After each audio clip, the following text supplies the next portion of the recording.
고린도전서 13장 4절 말씀을 함께 합독하겠습니다. 사랑은 오래 참고 사랑은 온유하며 시기하지 아니하며 사랑은 자랑하지 아니하며 교만하지 아니하며 아멘. 하나님 우리 아버지와 주 예수 그리스도로부터 은혜와 평강이 오늘 이 새벽 주님께 나와 예배드리시는 성도님들에게 충만하기를 주님의 이름으로 축복합니다. 아멘. 오늘 이 시대는 배고픔의 시대를 넘어 배아픔의 시대를 산다라고 이야기합니다. 가장 가까운 사람이 나보다 더 잘 되는 것을 보면 견디기 힘들어하는 시대가 바로 오늘 이 시대인 것을 보게 되었습니다. 오늘 본문은 사도 바울이 사랑은 시기하지 아니하며 라고 이야기합니다. 사랑은 시기하지 않는 것이라고 정의하는데요. 오늘 본문의 시기라고 하는 원어의 뜻은 열심이란 뜻이 있습니다. 열심히 하다라는 뜻이고 여기에서 우리는 시기에 대해서 무엇이 시기인지를 알 수 있습니다.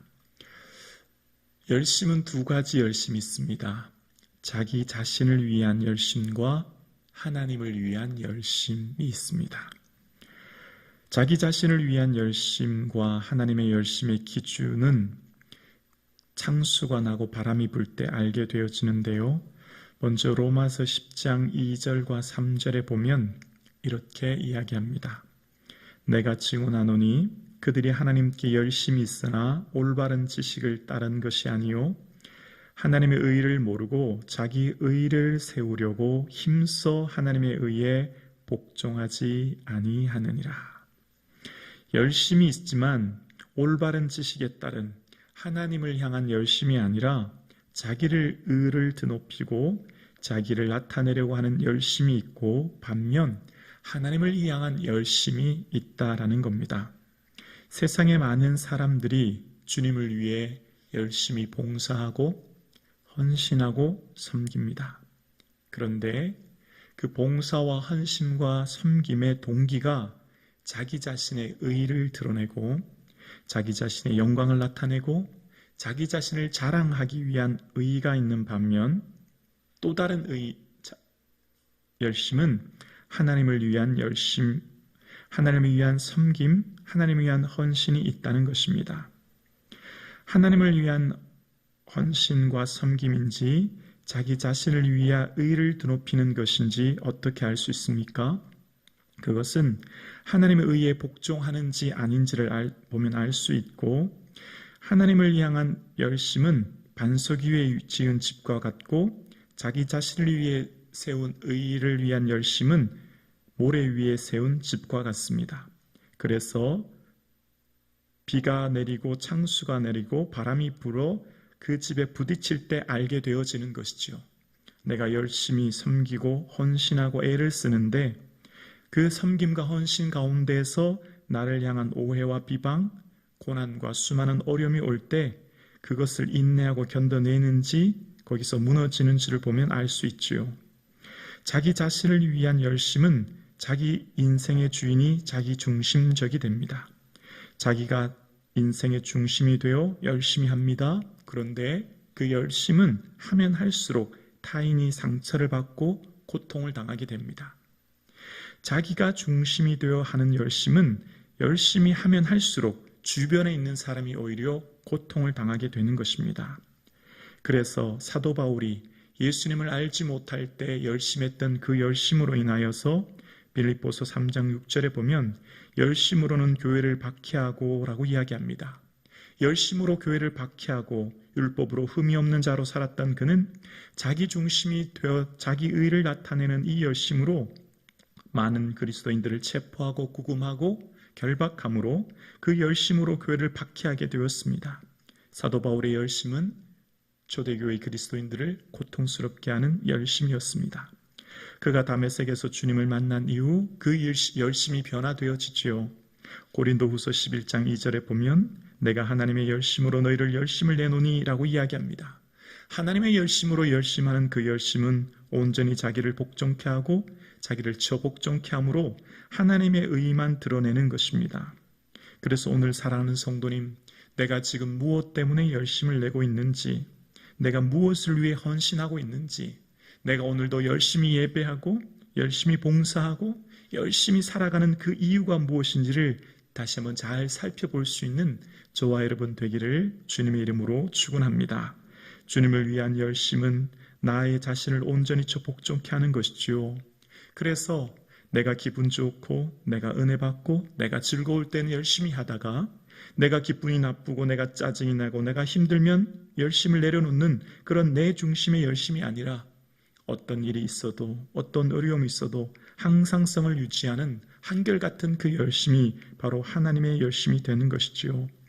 자기 자신을 위한 열심은 그 열심으로는 경쟁과 비교를 통하여 자기 자신뿐만 아니라 타인도 상처를 받게 되는 것입니다. 오늘 본문에 기록되어 있던 고린도 교회의 배경은 자기가 가진 은사가 최고다라고 이야기하며 스스로 자기가 가진 은사를 다른 사람들보다 우월하게 생각했고 그리스도 게바, 아볼로라고 하는 팔을 나뉘어 서로 끼리끼리 문화를 만들므를 통해서 서로 분당을 짓는 그런 상황 가운데 있었던 것을 보게 되었습니다. 자기 자신을 위한 열심은 경쟁하게 되고 비교하게 되는 것이죠. 접시가 국그릇을 보고 나도 국을 담을 수 있어 라고 하고 주장하는 것처럼 어리석은 것이 어디 있겠습니까? 그러나 고린도 교회는 온몸이 눈이면 듣는 곳이 어디며 온몸이 듣는 곳이면 냄새 맡는 것이 어디냐. 그러나 이제 하나님이 그 원하시는 대로 지체를 각각 몸에 두셨느니라 라고 말씀하는 것처럼 몸의 한 지체인 것을 기억할 수 있도록 하나님께서는 각자의 사명과 은사와 기질에 따라 그 맡겨진 달란트를 주셨음을 이야기하는 것이죠. 중세 신학자 토마스 아퀴나스는 시기는 다른 사람의 행복을 슬퍼하는 것이다 라고 이야기합니다. 이 말에는 남의 불행을 기뻐한다 라는 의미가 포함되어 있지요.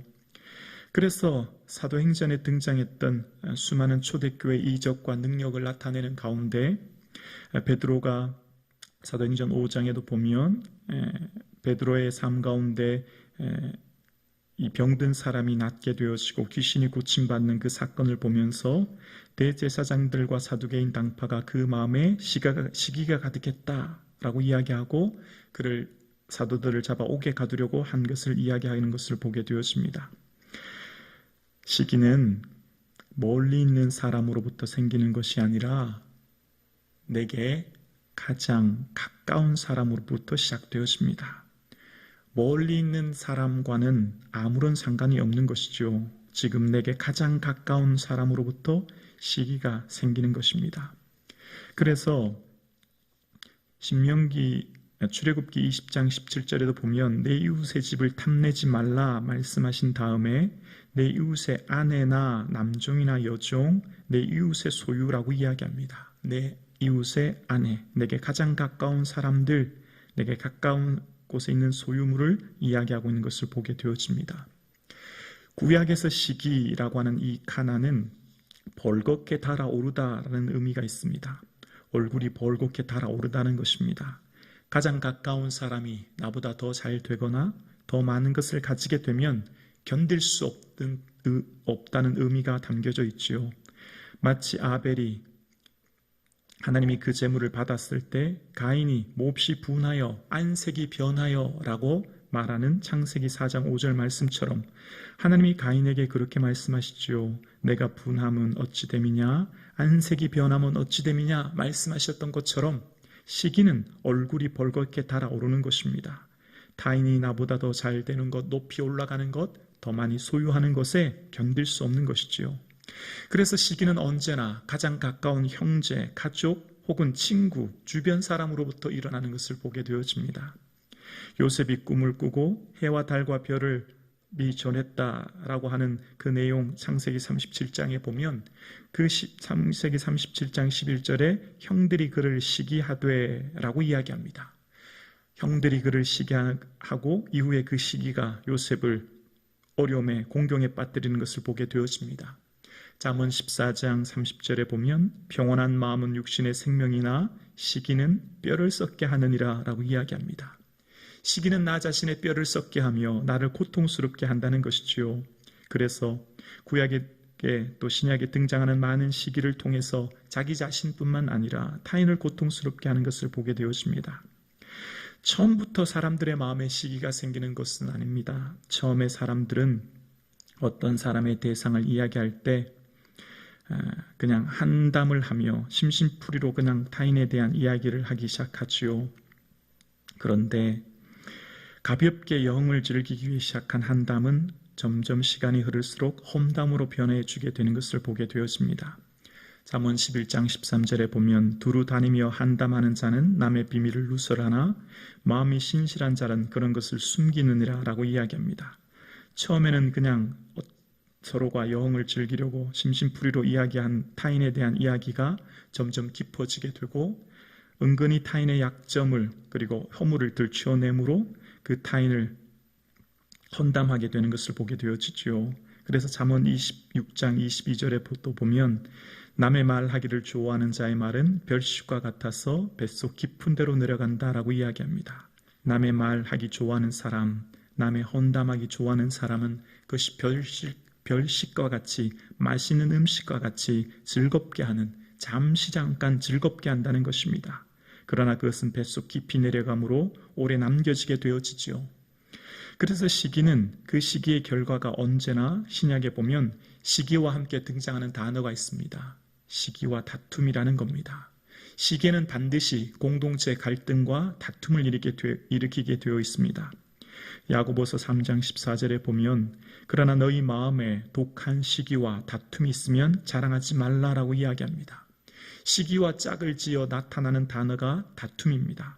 고린도후서 12장 20절에도 보면 또 다툼과 시기와 분냄과 당지는 것과 라고 이야기합니다. 언제나 시기에는 그 공동체의 갈등과 다툼, 분쟁을 일으키므로 그 시기하는 한 사람의 작은 씨앗이 공동체 전체를 고통스럽게 하는 것을 보게 되어집니다. 상향 비교, 나보다 높은 사람, 나보다 잘된 사람과 나를 비교하면 자신은 열등감으로 인하여 우울하게 되어지고 하향 비교, 나보다 안 된 사람, 못된 사람과 나를 비교하면 나는 우월감으로 인해 내가 교만하게 되어집니다. 그러나 동등 비교, 나와 비슷한 처지에 있는 사람과 나를 비교하게 되면 나는 시기하게 되는 것이지요. 그래서 우리의 인생에 있어서 우리의 시선이 참으로 중요합니다. 무엇을 보며 오늘을 사는가, 내가 내 시선이 지금 어디에 두는가가 참으로 중요하지요. 사도 바울이 사울을 죽인 자는 천천히요 다윗을 죽인 자는 만만이로다 할 때 그가 불쾌하여 심히 노했는데요. 사무엘상 18장 9절에 보면 그날 후로 사울이 다윗을 주목하였더라 라고 이야기합니다. 이 주목이라고 하는 의미는 눈이란 의미가 담겨져 있습니다. 다윗의 이 본문을 다시 직역하면 시기로 가득 찬 눈으로 다윗을 보았다라는 것입니다. 사울은 좋은 가문과 준수한 외모, 겸손이라는 띠아는 덕목을 지닌 한 나라의 왕이었습니다. 그의 시선을 자기 자신에 둘 때 그는 감사할 것이 충분했고 그는 이미 한 나라의 왕이기 때문에 더 이상 부족한 것이 없는, 자기 자신에게 더 이상 부족함이 없는 왕이 사울 왕이었습니다. 그러나 그의 시선을 다윗에게 둘 때, 다윗을 향한 비교로 둘 때 그의 마음속에 분노가 일어났고 그 분노로 인한 열등감의 굴레에서 평생 헤어나지 못한 것을 보게 되어집니다. 사도 바울은 고린도 교회를 향해서 이야기합니다. 사랑은 시기하지 않는 것이라고요. 서로 분파와 파당을 짓고 서로 자기가 가진 은사가 최고라고 이야기하며 갈등 가운데 있는 고린도 교회를 향해 바울은 이야기합니다. 그 시기를 넘어설 수 있는 힘, 시기를 이길 수 있는 힘은 바로 사랑이라고요. 시기를 물리치는 궁극적 최고의 무기가 사랑이라는 것이죠. 예수님께서는 성찬을 통해 우리 모든 교회는 주의 머리 대신 몸된 지체임을 이야기하시면서 서로 하나 되었고 서로 그 몸된 지체는 서로가 함께 아픔을, 서로 즐거움을 함께 느끼는 그런 공동체라고 이야기하십니다. 오늘 함께 예배드리시는 성북중앙 가족 여러분, 즐거워하는 자들과 함께 즐거워하고 우는 자들과 함께 울 수 있는 예수님의 마음을 가진 그 사랑의 매는 띠로 하나 되어지는 공동체가 우리가 되어지기를 주님의 이름으로 축원합니다. 기도드리겠습니다.